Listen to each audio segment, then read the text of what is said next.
రైతుల 15వ కీర్తన 1-5 యెహోవా నీ గుడారంలో అతిథిగా ఉండదగిన వాడెవడు? నీ పరిశుద్ధ పర్వతం మీద నివసింపదగిన వాడెవడు?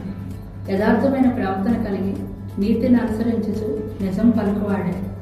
అట్టివాడు తన నాలుకతో కొండమనాడు, తన చెలికానికి కీడు చేయుడు, తన పొరుగువాని మీద నింద మోపడు. అతని దృష్టికి నీచుడు అసహ్యుడు. అతడు యెహోవా యందు భయభక్తులు గలవారిని సన్మానించును.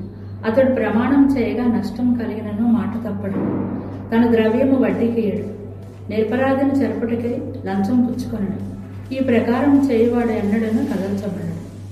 హల్లెలూయా. 23వ కీర్తన 1-6 యెహోవా నా కాపరి, నాకు లేమి కలగదు. పచ్చని జల చోట్లను ఆయన పొలను చేస్తున్నాడు.